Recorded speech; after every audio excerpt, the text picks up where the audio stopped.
Hello दोस्तों, मैं Sudhir step future academy की फिर से एक और नई क्लास में आपका स्वागत है। आज की क्लास में हम टेबल मेन्यू में जितने भी ऑप्शन हैं सारे ऑप्शन स्टेप बाय स्टेप समझेंगे। पिछली क्लास में हमने स्टाइल मेन्यू को अच्छे तरीके से समझा था।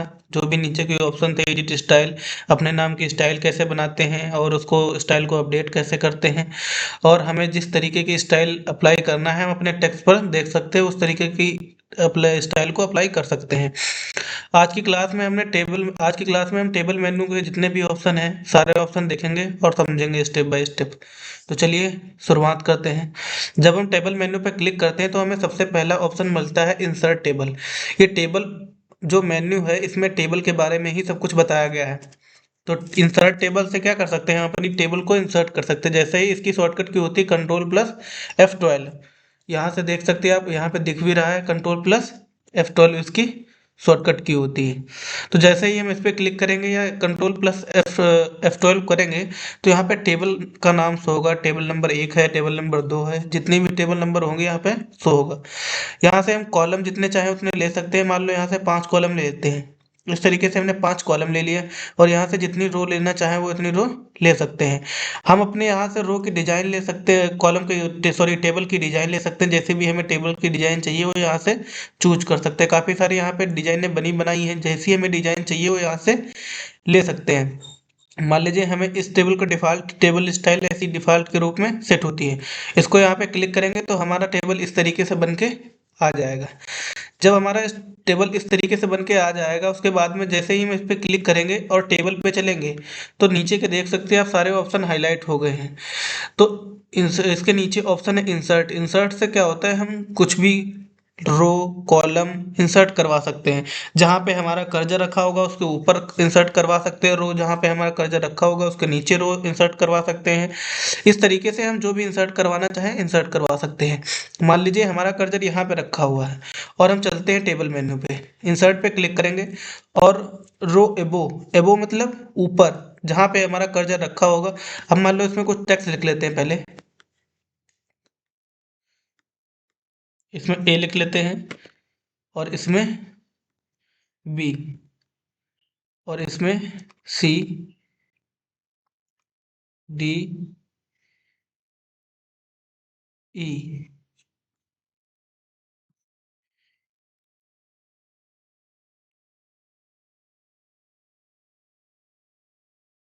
इस तरीके से हम लिख लेते हैं। मान लो हमें यहाँ पे टेबल इंसर्ट करवानी है, ठीक है, वो रो इंसर्ट करवानी है तो टेबल पे जाएंगे और इंसर्ट पे क्लिक करेंगे। यहाँ से हम अगर रो एबो पे क्लिक करेंगे तो इसके ऊपर एक क्या होगी, रो बन के आ जाएगी। आप देख सकते हैं जहाँ पे हमारा कर्सर रखा था, कर्सर हमारा यहाँ पे रखा है। रो कहाँ पे इंसर्ट हुई है, इसके ऊपर मतलब एबो में, ठीक है। उसके बाद में फिर से टेबल पे चलते हैं और इंसर्ट पे क्लिक करेंगे। रो बिलो, जहाँ पे हमारा कर्सर रखा होगा उसके नीचे एक रो इंसर्ट हो जाएगी। आप देख सकते हैं हमारा कर्सर कहाँ पे रखा हुआ है, यहाँ पे कर्सर रखा हुआ है। और जैसे ही हम बिलो पे क्लिक करेंगे तो उसके नीचे क्या होगी, एक रो इंसर्ट हो जाएगी। उसके बाद में इंसर्ट पे जाएंगे, रो बिलो पे क्लिक करेंगे, जहाँ हमारा कर्सर होगा उसके नीचे एक रो इंसर्ट हो गई है।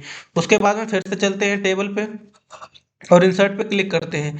अच्छा, मान लो हमारा कर्सर यहाँ पे रखा हुआ है, ठीक है, और टेबल पे चलते हैं और इंसर्ट पे क्लिक करते हैं, नीचे रो। अब यहाँ पे कितनी रो इंसर्ट करवानी है हमें, बार बार एक एक, उसमें क्या था कि रो एक एक रो इंसर्ट हो रही थी, बिलो और एबो ऊपर नीचे एक एक रो इंसर्ट हो रही थी। यहाँ हम नंबर डाल देंगे। मान लो हमें जो कर्सर रखा है उसके ऊपर हमें 5 रो चाहिए, 5 रो पे एबो मतलब ऊपर, ठीक है। यहाँ से ओके कर देंगे, जहाँ हमारा कर्सर रखा होगा आप देख सकते हैं कर्सर यहाँ पे रखा हुआ है और इसके ऊपर 3 2 5 एक उसको मिला के 6 रो इंसर्ट हो चुकी है, ठीक है। तो हम इस तरीके से हम टेबल में रो इंसर्ट करवा सकते हैं स्टेप बाय स्टेप। उसके बाद में अगर हम कॉलम इंसर्ट करवाना चाहें तो कॉलम इंसर्ट करवा सकते हैं। Column before column after column. Column before से क्या होता है, मान लो इस यहाँ पे हमारा कर्सर रखा होगा है, ठीक है। टेबल पे चलते हैं, इंसर्ट पे चलते हैं, कॉलम बिफोर मतलब पहले, जहाँ पे इसके पहले एक क्या हो गया, कॉलम इंसर्ट हो जाएगा। देख सकते हैं आप हमारा कर्सर यहाँ पे रखा था, इसके पहले एक कॉलम इंसर्ट हो गया। तो हम इस तरीके से अपना कॉलम इंसर्ट करवा सकते हैं। उसके बाद में फिर से चलेंगे इसी पे और टेबल पे क्लिक करेंगे और इंसर्ट पे चलेंगे और यहाँ पे लिखा है कॉलम आफ्टर। मान लो हमारा कर्सर यहाँ पे रखा हुआ है, और इसके आगे हम बाद में इसके बाद में अगर हम इंसर्ट करवाना चाह रहे हैं कॉलम, तो टेबल पे क्लिक करेंगे, इंसर्ट पे चलेंगे, कॉलम आफ्टर कर देंगे। तो आप देख सकते हैं इसके बीच में एक कॉलम जहाँ पे हमारा कर्सर रखा है, इसके बाद तो हम आफ्टर से बाद में कॉलम इंसर्ट करवा सकते हैं और बिफोर से पहले। उसके बाद में फिर से चलते हैं टेबल पे और इंसर्ट पे क्लिक करेंगे। यहाँ से इसके नीचे ऑप्शन मिलता है कॉलम से। अभी हमने रो देखा था कि नंबर डाल के हम अपने रो को इंसर्ट करवा सकते हैं। अब यहाँ से हम क्या कर सकते हैं, टेबल को इंसर्ट करवा सकते हैं नंबर डाल के। कॉलम पे क्लिक करेंगे और यहाँ से जितने कॉलम लेने हैं, मान लो एक कॉलम, दो कॉलम, जितने कॉलम लेने हैं, मान लो दो कॉलम लेने हैं, और यहाँ से बिफोर मतलब पहले और आफ्टर मतलब आफ्टर सिलेक्शन मतलब बाद में, जहाँ पे हमारा कर्सर रखा होगा इस तरीके से उसके पहले कॉलम इंसर्ट हो जाएंगे, दो कॉलम। ठीक है, इस तरीके से इंसर्ट करवा सकते हो। उसके बाद फिर से टेबल पे क्लिक करेंगे, इसमें अगला ऑप्शन मिलता है डिलीट।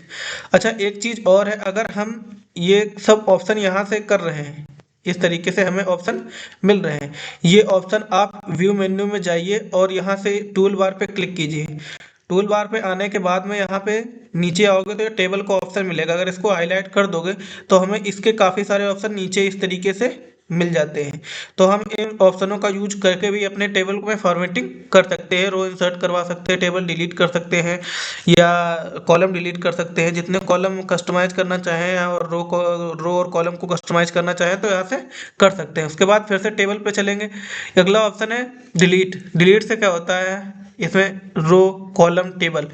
रो पे क्लिक करेंगे तो हमारी एक रो डिलीट होगी, कॉलम पे क्लिक करेंगे तो हमारी एक कॉलम डिलीट हो जाएगा, टेबल पे क्लिक करेंगे तो हमारी टेबल ही डिलीट हो जाएगी। मान लो हमने यहाँ पे क्लिक किया है और हम इस रो को डिलीट करना चाह रहे हैं, उस तो टेबल पे जाएंगे और डिलीट पे क्लिक करेंगे, रो पे क्लिक कर दें। आप देख सकते हैं यहाँ की टेबल क्या हो, वो रो क्या हुई है, डिलीट हो गई है। उसके बाद हम फिर से टेबल पे क्लिक करेंगे, डिलीट पे जाएंगे। अगर मान लो इस कॉलम को ही डिलीट करना है तो इस पर क्लिक करेंगे, तो इस तरीके से आप देख सकते हो कॉलम क्या हुआ, डिलीट हो गया। अगर इसको भी डिलीट करना है तो डिलीट पे जाएंगे और कॉलम पे क्लिक कर देंगे, तो इस तरीके से कॉलम डिलीट हो जाएगा। उसके बाद में फिर से टेबल पे जाएंगे, डिलीट। अगर टेबल डिलीट करना चाहते हैं तो इस पर डिलीट टेबल पे क्लिक कर देंगे तो हमारी टेबल क्या होगी, डिलीट हो जाएगी। उसके बाद में फिर से कंट्रोल जेड चलते हैं, हम अपनी फिर से टेबल ले आएंगे, टेबल पे क्लिक करेंगे। इसमें अगला ऑप्शन है सेलेक्ट का। सेलेक्ट से क्या होता है, हम अपनी अगर सिंगल सेल को सेलेक्ट सेलेक्ट करना चाहते हैं, रो को सेलेक्ट करना चाहते हैं, कॉलम को सेलेक्ट करना चाहते हैं या पूरा टेबल सेलेक्ट करना चाहते हैं, जो सेलेक्ट करना चाहते हैं वो यहाँ से सेलेक्ट कर सकते हैं। तो हम सबसे पहले सेल पे, मान लो हम हमारा कर्सर यहाँ पे रखा हुआ है, इस तरीके से हमारा कर्सर इस यहाँ पे रखा हुआ दूसरी तीसरी लाइन पे। ठीक है, तो हम यहाँ से जाएंगे और टेबल पे क्लिक करेंगे और सेलेक्ट पे सेल पे क्लिक कर देंगे, तो हमारी सेल क्या होगी, आप देख सकते हैं हमारी सेल क्या हुई है, सेलेक्ट हो गई है। तो इस तरीके से हम अपनी सेल को सेलेक्ट कर सकते हैं। उसके बाद में फिर से टेबल पे जाएंगे। अब मान लो ये पूरी रो ही सेलेक्ट करनी है तो यहाँ पे क्लिक करेंगे, टेबल पे जाएंगे और फिर से सेलेक्ट पे क्लिक करेंगे। अब रो पे क्लिक कर देंगे तो हमारी क्या होगी, पूरी रो सेलेक्ट हो जाएगी। इस तरीके से आप देख सकते हैं पूरी रो सेलेक्ट हो गई है। अगर इसी तरह हम पूरा कॉलम सेलेक्ट करना चाहें तो टेबल पे जाएंगे और सेलेक्ट पे क्लिक करेंगे और कॉलम पे क्लिक कर देंगे, तो इससे हमारा कॉलम क्या होगा, पूरा सेलेक्ट हो जाएगा। आप देख सकते हैं पूरा कॉलम क्या हुआ है, सेलेक्ट हो गया है। उसके बाद में उसके बाद में फिर से चलते हैं हम स्टाइल पे, सॉरी टेबल पे चलेंगे। इसमें अगला ऑप्शन मिलता है सेलेक्ट पे क्लिक करेंगे, इसमें अगला ऑप्शन मिलता है टेबल। टेबल से क्या होता है, हम अपनी टेबल को सेलेक्ट कर सकते हैं। यहाँ से टेबल पे जैसे ही क्लिक करेंगे हमारी पूरी क्या होगी, टेबल सेलेक्ट हो जाएगी। इस तरीके से आप ये सारे ऑप्शन यहाँ से भी कर सकते हैं। अगर इस ऑप्शन से क्या होता है, आप जहाँ हमारा कर्सर रखा है उसके ऊपर अगर रो इंसर्ट करवाना चाहते हैं तो इंसर्ट करवा सकते हैं। अब जैसे ही यहाँ पे क्लिक करेंगे आप देख सकते हैं यहाँ पे क्या हो गई, एक रो इंसर्ट हो गई। अगर यहाँ से इसके नीचे अगर एक इंसर्ट करवाना चाहते हैं, मान लो यहाँ पे हमारा कर्सर रखा हुआ है, इसके नीचे अगर हम एक रो इंसर्ट करवाना चाह रहे हैं तो इस ऑप्शन पे जूम करके मैं दिखा देता हूँ आपको। इस ऑप्शन पे क्लिक कर देंगे तो हमारी क्या होगी, रो इंसर्ट हो जाएगी। जैसे हम इस पे इस तरीके से क्लिक कर दें और यहाँ पे जाएंगे, आप देख सकते हैं एक रो इंसर्ट हो गई। अगर इस कॉलम को इंसर्ट करवाना चाहते हैं, मान लो हमारा कर्सर यहाँ पे रखा हुआ है बी वाले कॉलम में और यहाँ से हमें कॉलम इंसर्ट करवाना है राइट साइड में, तो इस पे क्लिक करेंगे, हमारा कॉलम क्या होगा, राइट साइड में इंसर्ट हो जाएगा। आप देख सकते हैं यहाँ पे एक नया कॉलम क्या हुआ, ये खाली सा बन के आ गया है। उसके बाद में अगर हम इसको रो को डिलीट करना चाहते हैं, मान लो इस रो को हमारा कर्सर किस में रखा है, बी से नीचे वाली रो में रखा है, इस रो में। यहाँ अगर इस रो को हम डिलीट करना चाहते हैं तो यहाँ से जाएंगे और इस पे क्लिक कर देंगे तो हमारी वो रो क्या होगी, डिलीट हो जाएगी। अगर हम कॉलम डिलीट करना चाह रहे हैं तो यहाँ से कॉलम पे क्लिक करेंगे, हमारा कॉलम ही डिलीट हो जाएगा इस तरीके से। ठीक है। उसके बाद में अगर यहाँ से सेलेक्ट करना चाह रहे हैं तो टेबल को सेलेक्ट कर सकते हैं। यहाँ से सेल को सेलेक्ट करना चाह रहे हैं, जिस जहां कर्सर रखा होगा उस सेल को सेलेक्ट करना चाह रहे हैं तो यहाँ इस पे क्लिक करेंगे, हमारा क्या होगी, सेल सेलेक्ट हो जाएगी। अगर हम उस रो को सेलेक्ट करना चाहते हैं तो यहाँ से जाएंगे, सेल पे क्लिक करेंगे। अगर हम रो को सेलेक्ट करना चाह रहे हैं तो इस तरीके से सेलेक्ट भी कर सकते हैं। ठीक है। उसके बाद में इसमें और भी काफी सारे ऑप्शन हैं।